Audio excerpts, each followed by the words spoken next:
porque el malo se jacta del deseo de su alma, bendice al codicioso y desprecia a Jehová. El malo, por la altivez de su rostro, no busca a Dios. No hay Dios en ninguno de sus pensamientos. Sus caminos son torcidos en todo tiempo. Tus juicios los tiene muy lejos de su vista. A todos sus adversarios desprecia. Dice en su corazón, no seré movido jamás. Nunca me alcanzará el infortunio. Llena está su boca de maldición y de engaños y fraude. Debajo de su lengua hay vejación y maldad.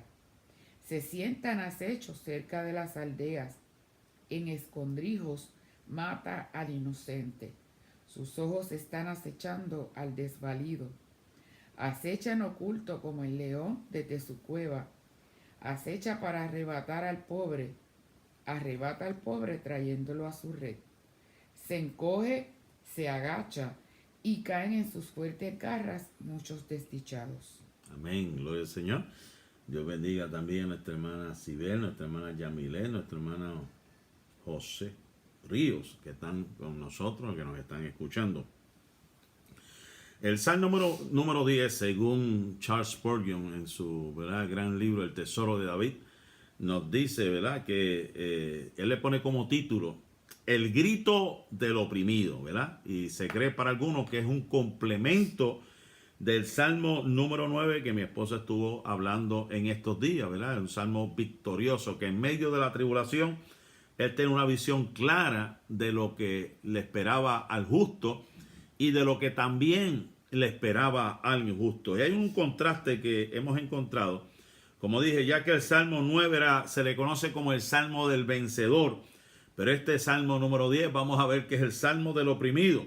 Y es interesante ya que se ve un complemento también entre el Salmo 1 y el Salmo 2, el Salmo 3 y el Salmo 4. Ahora vamos a ver el Salmo 10 el Salmo 9 con el Salmo 10, que vemos también como una secuela, ¿verdad? Como que se complementa.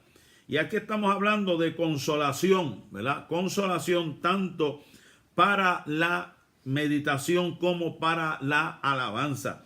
Y aquí vemos que el propósito de este salmo es de invocar la interposición de Dios para que libere a su pueblo pobre y perseguido. O sea, es una invocación que está haciendo el salmista David para que el Señor lo libere a su pueblo y especialmente al pobre, al indefenso, al desvalido, que el Señor tenga misericordia y lo guíe. Ahora, hay una pregunta interesante que comienza este salmo, que dice: ¿por qué estás lejos, oh Jehová, y te escondes en el tiempo de la tribulación? ¿Qué estaba pasando o qué estaría pasando por la mente del salmista David?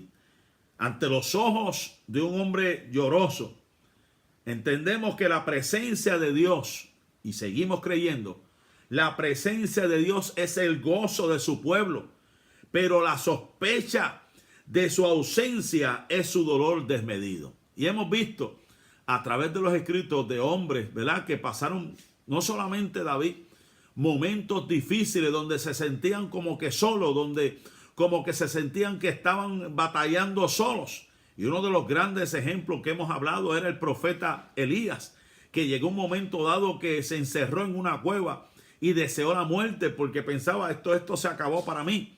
Otro de los casos grandes que hemos hablado, el mismo caso de Jesucristo siendo hijo de Dios, cuando estaba en el proceso de allá del Getsemaní, se sentía angustiado. Otro de los procesos de los personajes bíblicos que hemos hablado a través del tiempo es Juan el Bautista, que según Flavio Josefo estaba escondido allá, encarcelado en el castillo de Maqueronte, que estaba preocupado por saber si realmente el Jesús que había llegado era el Mesías. Eran momentos de soledad, eran momentos de cansancio mental, emocional. Y aquí estamos viendo frente a un hombre lloroso. El salmista David estaba compungido, que estaba triste, que estaba angustiado. O sea, ¿qué hemos aprendido de esto? Que lo que nos hiere no es la tribulación, sino que se esconda de nosotros el rostro de nuestro Dios. Esa era o es la preocupación de todos nosotros, porque sabemos que hay una promesa. Cuando pases por las aguas yo estaré contigo, y si por los ríos no te anegarán. El mismo salmista decía, aunque ande en valle de sombra o de muerte, yo estaré contigo, tu vara y tu cayado me infundirán aliento. Él sabía, Dios iba a estar ahí. Pero cuando llegue ese momento de dolor, ¿verdad? Porque no es lo mismo hablar de dolor, no es lo mismo hablar de tribulación que pasar por tribulaciones, que pasar por angustia, que pasar por dolor. Y estamos viendo un salmista preocupado, como que sentía y decía, ¿por qué estás lejos? No siento que estás a mi lado.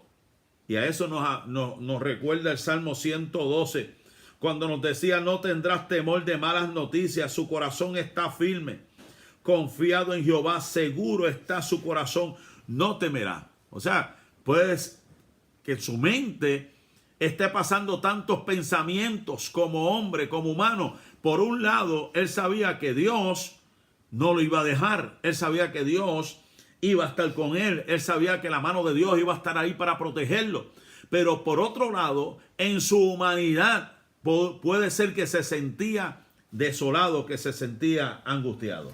La percepción que muchas veces tenemos cuando estamos pasando por un momento de angustia y solamente lo que percibimos a nuestro alrededor y podemos escuchar, es el silencio de Dios. O sea, pareciera como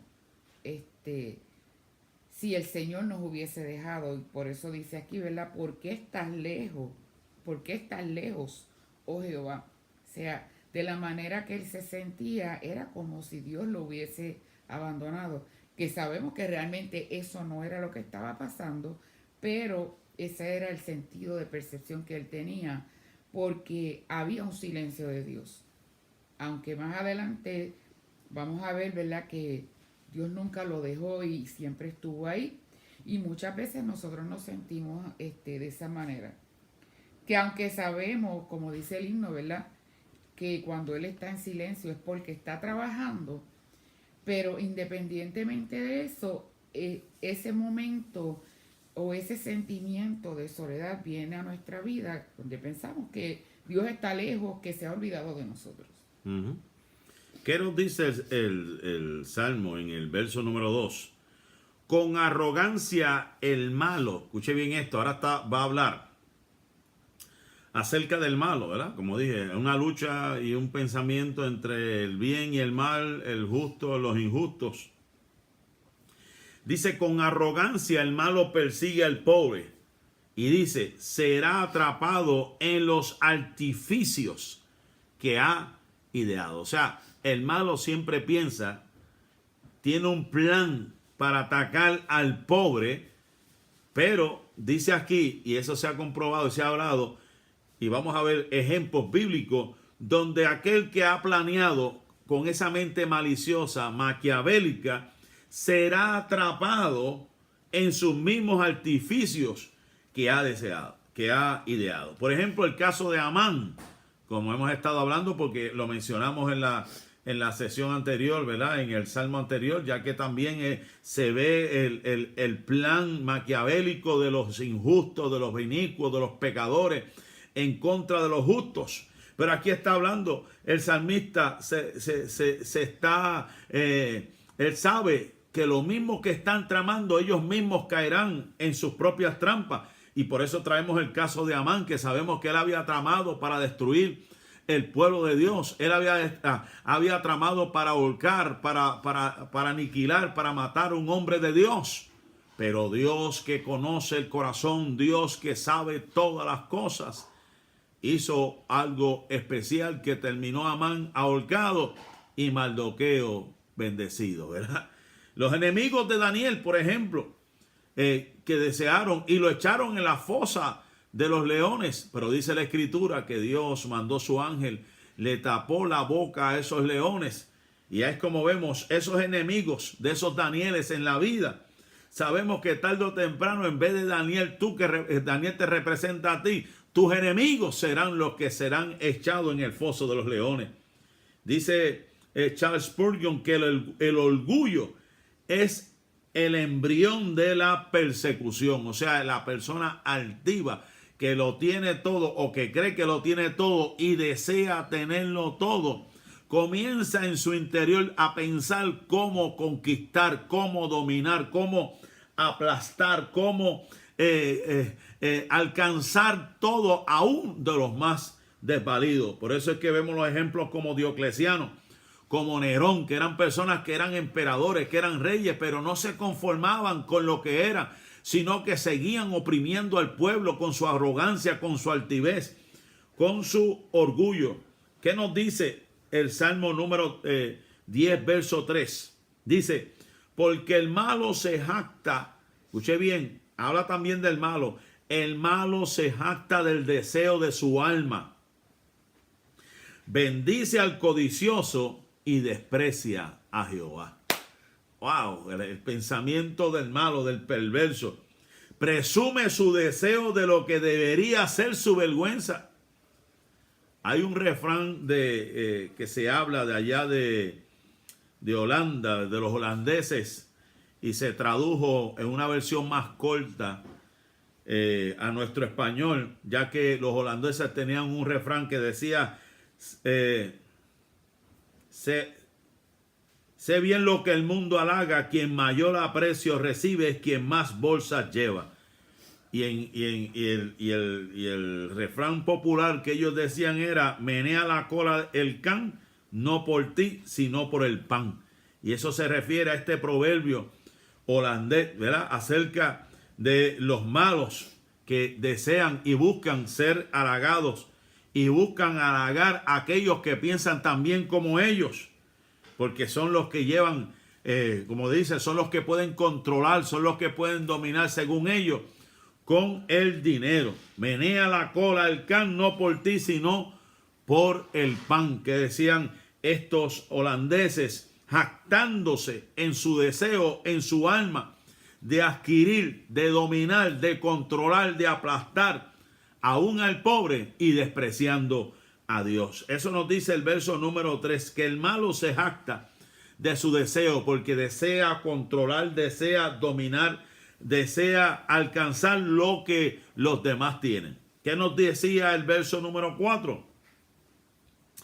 El malo, por la altivez de su rostro, no busca a Dios. Otra característica del malo, no solamente oprime, no solamente quiere alcanzar lo que los pobres tienen, sino que por la altivez de su rostro no busca a Dios. Y no hay Dios en ninguno de sus pensamientos. Dios no está ahí en su corazón. Dios no está en su mente. ¿Qué nos dice Charles Spurgeon? La sinceridad brilla en el rostro y a algunos la vileza le asoma por los ojos. Su orgullo llega al extremo que aun siendo juzgados y condenados, se niegan a rebajarse y aceptar perdón. Ese es el comportamiento, la actitud de los malos. La vileza le asoma por los ojos. Están en un extremo que aunque saben que están mal, el orgullo que tienen dentro no le permite bajar y pedir perdón, porque es la maldad que hay en este tipo de personas. El verso 10 que leyó la pastora nos dice, sus caminos son torcidos en todo tiempo. Sus juicios los tiene muy lejos de su vista. Verso 5. Sus caminos son torcidos en todo tiempo. Sus juicios los tiene muy lejos de su vista. A todos sus adversarios desprecia. No solamente, ¿verdad?, quiere controlar, quiere dominar, no tiene a Dios en su mente, no tiene a Dios en su corazón, sino que a todos sus adversarios desprecia. O sea, ¿qué es lo que está diciendo el salmista? Literalmente, él sabe que los malos se han entregado en alma y cuerpo al reino sombrío de la indiferencia. Los demás ya no le importa, como tampoco se preocupa ya de sí mismo. O sea que piensa en él. Todo tiempo el malo pensando en él. Ahora, ¿qué nos dice el verso número 6? Acerca del malo. Dice su corazón, no seré movido jamás. Nunca me alcanzará el infortunio. Qué necedad, ¿verdad? Como que se creen omnipotentes, como que se creen, olvídate, como Nabucodonosor, esta es la gran Babilonia, yo soy el Dios.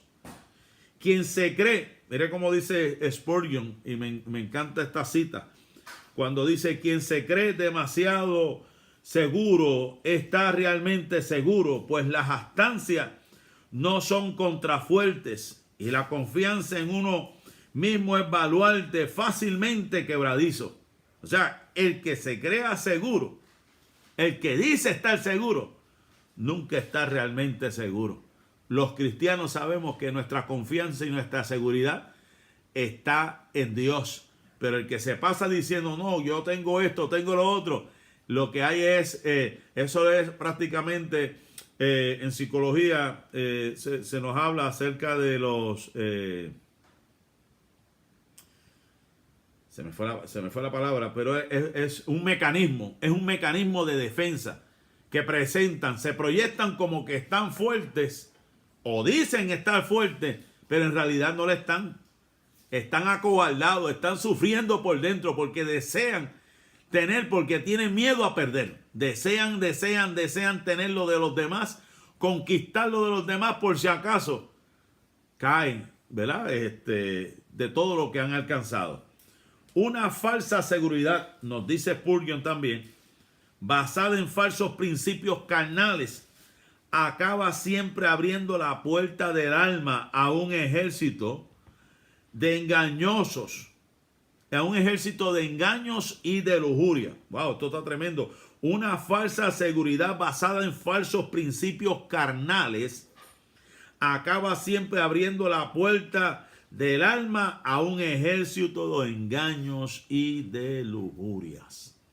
Un ejército de engaños, un ejército de lujuria. O sea que el que tiene esa mentalidad no sabe que le está abriendo las puertas para que Satanás siembre engaño y siembre pensamientos de destrucción a su vida. ¿Qué nos dice el verso número 7? Llena está su boca de maldición, de engaños y fraude. Y dice, debajo de su lengua hay vejación y maldad. Vejación habla de maltrato. Hay un dicho popular que también decía Spurgeon, que dice, solo el ganso más tonto acudirá al discurso del zorro.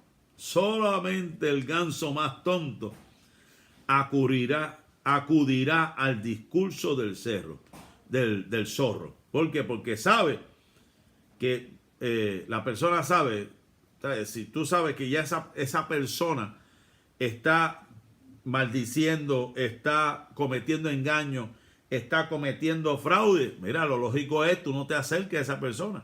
Pero aquí dice el refrán, solo un tonto, el ganso tonto, acudiría a ese discurso de ese zorro. Ahora, la pregunta que se nos hace, ¿qué hay debajo de esa lengua? Porque no solamente está hablando, ¿verdad? Porque el discurso, como dicen por ahí, las palabras se las lleva el viento.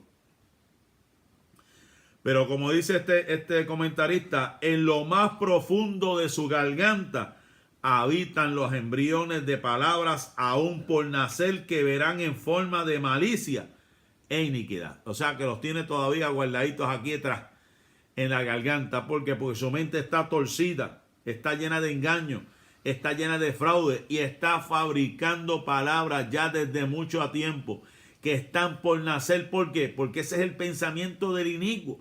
Ese es el pensamiento del pecador que está constantemente maquinando y en su interior ya está fabricando palabras que van a hacer o tratar de destruir al que está a su alrededor. ¿Qué nos dice el verso número 8? Se sienta en acecho cerca de las aldeas, en escondrijos, mata la inocencia, sus ojos están acechando al desvalido. Esto es como que, ¿verdad? Contradictorio, por decirlo así, porque un hombre que dice que lo tiene todo, un hombre que dice que está fuerte, un hombre que dice que está seguro, un hombre que dice que no tiene todo, pero ¿cómo es eso que se pone a esconderse? En escondrijo. ¿Cómo es eso que dice, no, yo estoy seguro, yo estoy fuerte, yo lo tengo todo, yo tengo dinero, yo tengo mucho poder, pero a la misma vez está escondiéndose? Esto es como tan cruel suena el pensamiento, pero también como tan cobarde, porque volvemos a lo mismo, es un mecanismo de defensa para alejar a la gente, porque sabe que en su interior está asustado, está temeroso, es tan cobarde como cruel ese tipo de personas. Hablando del malo, porque estamos contrastando, el salmista lo que está diciendo, el pensamiento, lo que hay dentro de estos seres, ¿verdad? Que lo que hay, lo que proyectan una cosa, pero realmente en su interior somos. No sé si Marisol iba a comentar algo acerca del pensamiento. Se sienten en nuestras mesas. Mire cómo dice también Spurgeon. Este tipo de personas puede ser que también se sientan en nuestras mesas, como que puede ser que hay una apariencia de que realmente se lleve bien con usted, se lleve bien conmigo, se haga pasar por un amigo, pero también están los que están al otro lado del mar. Nunca estaremos a salvo. ¿Por qué?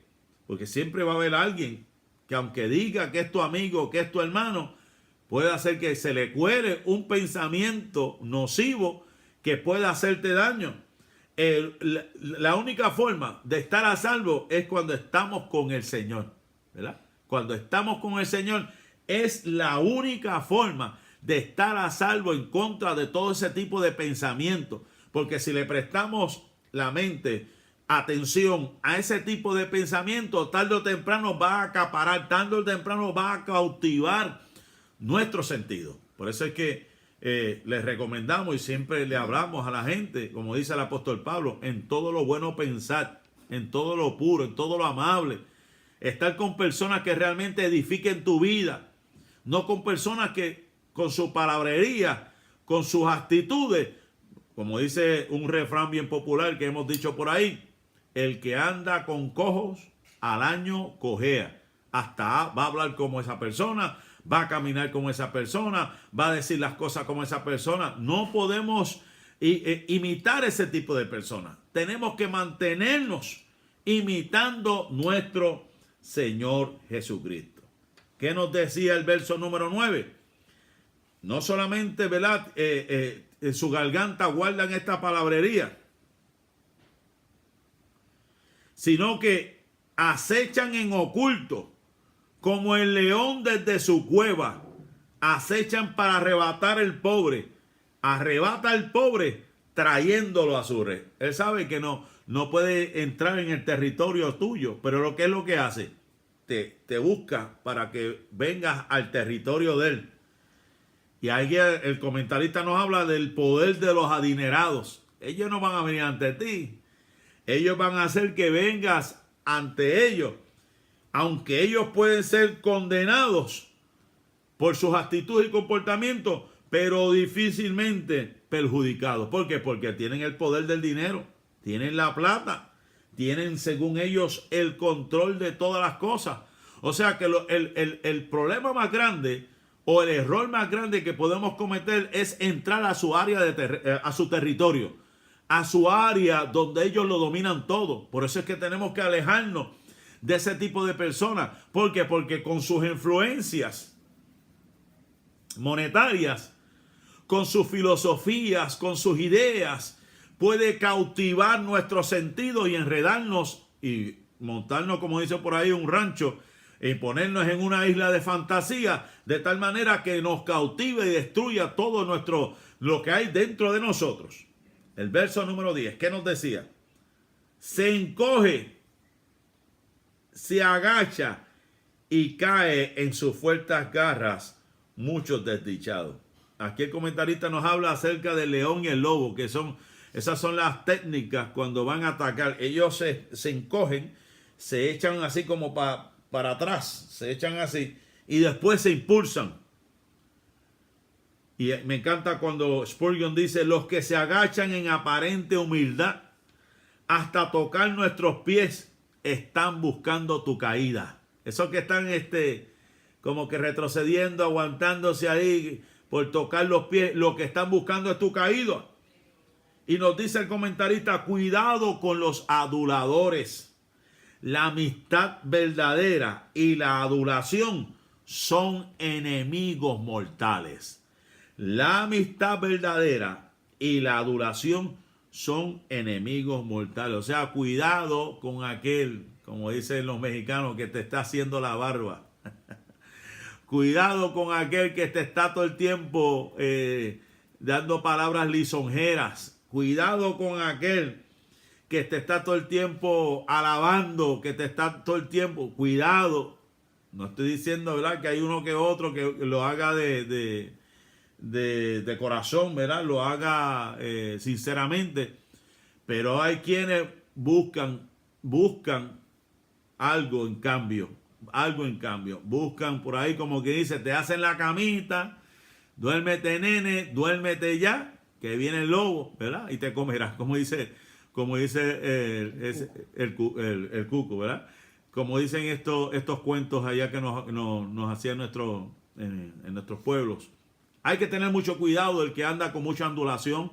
Hay que tener mucho cuidado del que anda con mucha palabrería, porque lo que busca es hacerte caer o tomar ventaja de ti. Ahora vamos a leer del 11 al 18. Amén. Dice en su corazón, Dios ha olvidado, ha encubierto su rostro, nunca lo verá. Levántate, oh Jehová Dios, alza tu mano. No te olvides de los pobres. ¿Por qué desprecia el malo a Dios? En su corazón ha dicho, tú no lo inquirirás. Tú lo has visto, porque miras el trabajo y la vejación para dar la recompensa con tu mano. A ti se acoge el desvalido. Tú eres el amparo del huérfano. Quebranta tú el brazo del inicuo y persigue la maldad del malo hasta que no halles ninguna. Jehová es rey eternamente y para siempre. De su tierra han perecido las naciones. El deseo de los humildes oíste.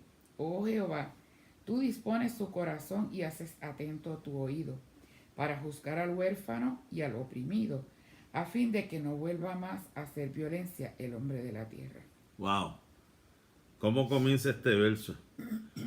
Dice en su corazón, el verso 11, Dios ha olvidado. Como quien dice, ya Dios se olvidó de esto. Dios se olvidó de lo que yo estoy haciendo. Dios ha encubierto su rostro. Nunca lo verá. Ese es el pensamiento del malo. Pero realmente Dios se olvida. Realmente Dios se esconde. Realmente Dios dejará pasar todo. La realidad es que Dios no se ha olvidado. Ni Dios es ciego como piensan los malvados. Dios es soberano. Él está sentado en su trono de gloria. Él los está viendo todo el transcurso de la vida de cada ser humano. Y sabe su destino porque Él es omnisciente, Él es omnipresente. Sabe hasta dónde va a llegar y lo que va a hacer el hombre. Supo desde un principio lo que iban a hacer los ninivitas, por ejemplo. Supo desde un principio lo que iba a pasar cuando le dijo a Noé que construyera aquel arca. Supo lo que iba a pasar cuando Adán y Eva, antes de fallar, él sabía todo eso. Ya él tenía un plan, porque él es soberano. Dios no se olvida. Dios no se hace el ciego. Dios no encubre su rostro sobre nada. Él está sentado en su trono de gloria. El verso 12, ¿qué nos dice? O qué nos decía, ya leído por la pastora. Levántate. Hay una súplica ahora. Hay un cambio de escenario. Primeramente estaba mencionando el comportamiento, la conducta acerca de los malos. Ahora está diciendo levántate, como un grito de desesperación. Le está diciendo a Dios, levántate, oh Jehová Dios, alza tu mano, no olvides de los pobres. Como si Dios se olvidara de los pobres. ¿Qué es lo que nos dice el autor de este comentario?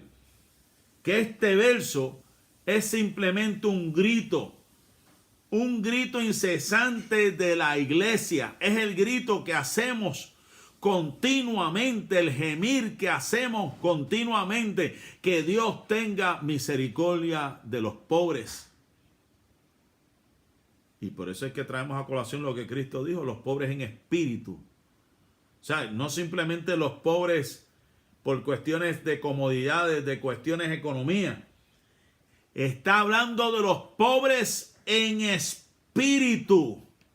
Está hablando de los necesitados, de los afligidos.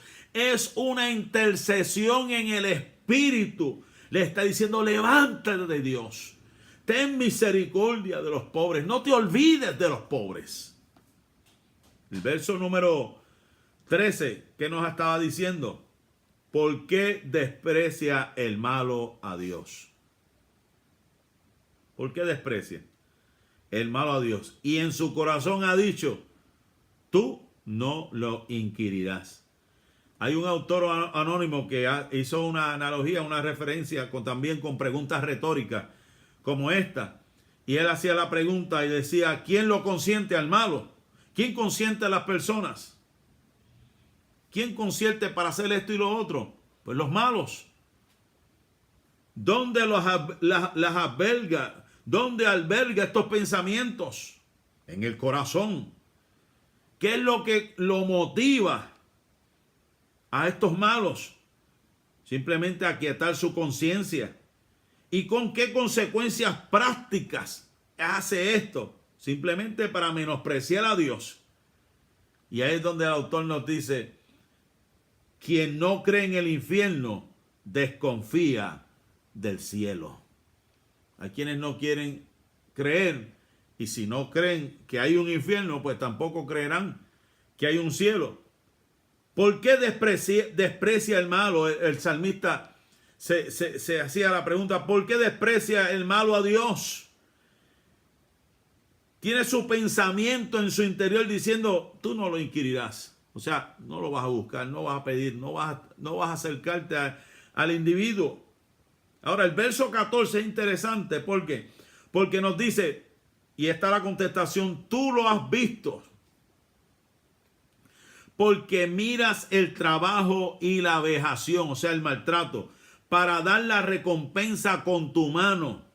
A ti se acoge el desvalido. Tú eres el amparo del huérfano. ¿Qué está hablando aquí? De una recompensa. Tanto para los malos, pero también tanto para los justos. Y en este caso a los desvalidos, a los pobres. Está diciendo, Dios, tú ves. Y estás mirando lo que están haciendo esta gente. Su maltrato. Pero tú le vas a recompensar. Y también tienes una recompensa para los desvalidos. ¿Cuál es? Que los vas a amparar, tú los vas a cuidar, tú los vas a proteger. Tú los has visto. Tú has visto el engaño, tú has visto la injusticia. Pero a ti, como dice la Escritura, correrá el justo y será levantado, porque torre fuerte es el nombre de Jehová. ¿Qué nos decía el verso número 15? Según esta versión, quebranta tú el brazo del inicuo. No lo podemos tomar literal, ¿verdad? No lo podemos tomar literal, como quien dice, córtale el brazo. No, en este caso no lo podemos tomar. Golpea. No lo podemos tomar literal. Dice, quebranta tú el brazo y persigue la maldad del malo hasta que no haya ningún... Hay un pedido del salmista en estos momentos. Y lo que está diciendo, en otras palabras, es que el pecador pierda la capacidad para seguir pecando. Señor, deténlo, aguántalo. Lo que está diciendo, en otras palabras, es que paraliza al tirano, que detenga al opresor, que debilite los lomos de los poderosos y que quebrante en pedazos al despiadado. Está diciendo, Señor, pon tu mano, en otras palabras, deténlo. Tú lo puedes hacer. Tú puedes detener al pecador, tú puedes detener al tirano, tú puedes detener al opresor. Tú puedes detener los lomos de esos poderosos. de aquellos despiadados. Tú lo puedes detener, Dios. El verso 16 al 18, como dije, los primeros versos hablan de un lamento, del comportamiento, de la conducta de los impíos, de los malos, de los pecadores, y la esperanza del salmista de lo que Dios puede hacer con ese tipo de personas. Por eso es que nosotros debemos poner nuestra confianza en el Señor. Hay veces que se nos levantan la gente en contra para hacernos la vida imposible, con maldad, con malicia, con engaño, con mentiras. Y simplemente oramos al Señor: Señor, pon tu mano de poder, ten misericordia de nosotros. Tú sabes que eso es mentira, tú sabes que eso es falsedad, tú sabes que eso no es cierto. El salmista sabía y estaba claro en lo que Dios podía hacer con ellos. Se lo puso en las manos de Dios. Ahora, este Salmo 10, versos 16 al 18, hay un cántico que es de acción de gracias. O sea, lo primero era un lamento, ahora es un cántico de acción de gracias. No sé si es la misma versión que tengo, que dice: Jehová es rey. Jehová es rey eternamente y para siempre. De su tierra han perecido las naciones. Mire cómo dice: Jehová es rey. El salmista está exaltando a Dios. El salmista está glorificando a Dios. El salmista está bendiciendo el nombre del Señor. Él es rey eternamente y para siempre. Y de su tierra, dice, de su tierra, porque esto le pertenece a Dios, han perecido las naciones. Verso 16 específicamente: aprendemos con toda seguridad que vamos en buena dirección, llevando nuestras quejas ante el Rey de Reyes. Eso me acuerdo de los tiempos de Senaquerib y el rey Ezequías, que Senaquerib había invadido al pueblo de Dios. ¿Y qué fue lo que hizo el rey cuando escuchó las amenazas? No se puso a contender con él, no se puso a pelear con él. ¿Qué fue lo que hizo el rey? Nada más, ¿qué fue lo que hizo el rey? Ezequías, cuando Senaquerib lo invadió y le dijo: "Verá, te vamos a destruir", le mandó cartas. Él llevó las cartas y se las presentó a Dios. ¿Qué quiere decir esto? Que cuando viene el ataque, cuando viene la lucha, tenemos que presentar esa queja. Tenemos que presentar esa situación, no a Facebook, no a ninguna plataforma cibernética. La solución es presentarla delante de Dios. Si lo traemos a nuestro contexto, ¿verdad? No es presentársela a nadie.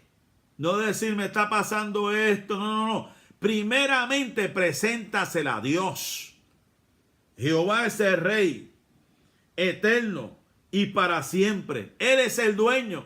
O sea, esas cartas, lo que el enemigo te presente, preséntaselo a Dios. ¿Qué nos dice el verso 17? El deseo de los humildes oíste. El deseo de los humildes oíste, oh Jehová. Tú dispones su corazón y haces atento a su oído. Hay un comentarista, ¿verdad? Un autor que se llama Thomas Goodwin, que decía: al pedir aquello que necesitamos, esta humillación profunda de suma a nuestras súplicas vehementes frente a la misericordia divina, y es contada como oración de fe, tanto por Dios como por Cristo. Aquí lo importante es la humildad. Aquí lo importante es la humillación. Está diciendo el deseo de los humildes, o sea, los que se comportan como debe ser en humillación delante de Dios, ¿verdad? Porque Dios escucha al humilde. Al altivo lo deja de lejos. No escucha al pecador, él escucha al humilde de corazón. Al altivo lo mira de lejos. La palabra dice: humillaos bajo la poderosa mano de Dios, y Él os exaltará cuando fuere tiempo. O sea que pues. Amén. Él los exaltará porque nos humillamos ante la presencia del Señor. El deseo de los humildes oíste, oh Jehová, tú dispones su corazón y haces atento a su oído. ¿Qué nos dice el verso 18 para ir ya terminando? Para juzgar al huérfano y al oprimido, a fin de que no vuelva más a hacer violencia el hombre de la tierra. Ese es el Rey de reyes y Señor de señores. Dice, Jehová es Rey de reyes, Señor de señores. Jehová reina eternamente y para siempre. De su tierra han perecido las naciones. Ese cántico maravilloso está diciendo que el Señor nos escucha. El Señor escucha al huérfano. El Señor escucha al oprimido. Y le está diciendo a los malvados que se detengan, porque hay alguien que pelea nuestras batallas. Y ese se llama Dios, mi amado hermano, mi amada hermana. Que fíjate qué bonito que al principio él comienza como, podríamos decir, haciendo un tipo de reclamación a Dios, tú sabes. Señor, ¿por qué te muestras tan distante? ¿Por qué estás lejos? Etcétera. Y ya que al final él reconoce que el Señor está atento a las oraciones de la gente humilde, que las va a escuchar, que les va a dar ánimo a su corazón, que les va a prestar atención, que va a proteger a los huérfanos, a los indefensos, a los pobres, que le va a hacer justicia a los oprimidos y que no hay ser humano que pueda ir contra el poder de Dios, porque Dios es soberano, Dios es poderoso para socorrer a todos aquellos que lo necesitan. Wow, tremendo. Damos gloria al Señor. Damos gracias al Señor por este salmo tan especial, ¿verdad? Salmo de lamento, pero también hay una alabanza, ¿verdad? Hay una alabanza al final. Él sabía y se sentía triste por lo que estaban haciendo los malvados, pero también sabía que había una recompensa al final. Y esto es lo hermoso de estos salmos, que aunque reconozcamos que hay problemas, que hay situaciones, que hay tribulaciones, que hay angustia, que hay dolor, pero también reconocemos que la mano de Dios estará con nosotros para darnos la victoria. Que aunque pasemos lo que pasemos, sabemos que esa prueba que tú estás pasando, que yo estoy pasando, tiene una fecha de expiración, que esa la conoce Dios. Y por eso es que tienes que mantenerte en todo momento en humillación, dándole la gloria a Dios.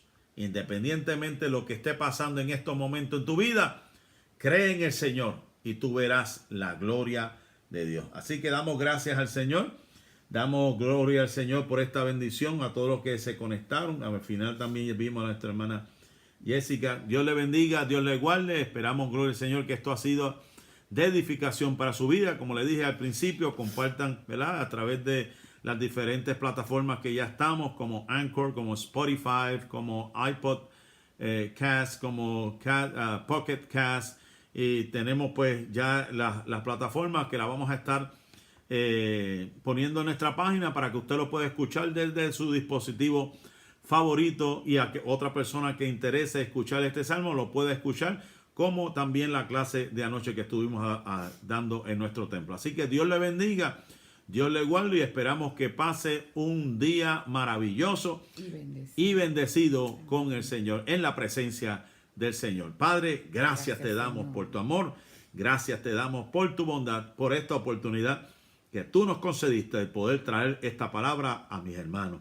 Señor, la misma esperamos que sea y haya sido de edificación para su vida. Todo esto te lo pedimos en el nombre de Jesús. Amén. Que la paz y la bendición de Dios sea con cada uno de ustedes hoy, mañana y siempre.